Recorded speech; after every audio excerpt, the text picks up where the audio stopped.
Hey church family, hey parents, Pastor Dane here from my garage. Happy weekend, if there still are such things. This Sunday we will have another ridiculous edition of Kids Church, and we're synced up with the Gospel Project curriculum, so we'll be looking at Jesus' temptation. And the main point will be, do not be afraid. The main point for your kids will be that if you trust in your Heavenly Father, then this world is a perfectly good and safe place for you to be. Now, of course, we're in the midst of a pandemic, and that might even seem like a little bit of an irresponsible thing to say. It's like, don't you want to qualify that and nuance that a little bit?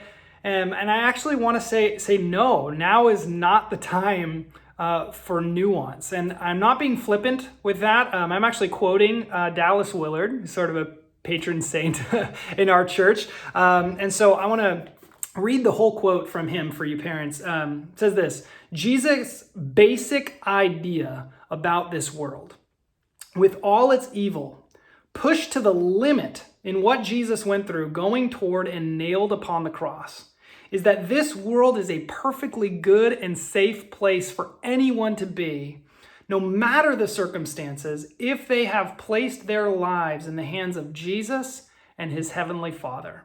In such a world, we never have to do what we know to be wrong, and we never need be afraid.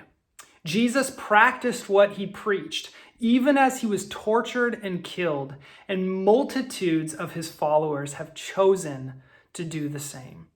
And that is my whole point, that faith over fear is a day-by-day choice that we make. In fact, Albert Einstein supposedly said that the most important decision you will ever make is whether the universe is friendly or hostile. Whether the universe is friendly or not, which is a kind of a fun and I guess secular way of saying something very similar, is that we have a choice to make.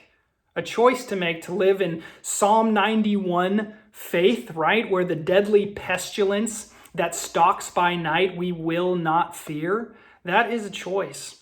And our kids know that there are plenty of things to fear right now. They know we're social distancing. They know we're sheltered in place. They know the world has been turned upside down. And so now is the time to not be afraid, to tell our kids boldly, do not be afraid.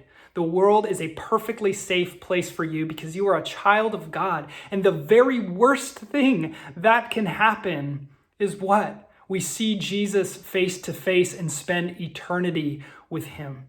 It is the most developmentally appropriate and healthy thing for you to tell your kids, to teach them courage, to show them courage, to be bold and say, do not be afraid. And I want to say the same thing to you now. Do not be afraid. The Lord your God is with you wherever you go. Can't wait to see you guys face to face. Terrible.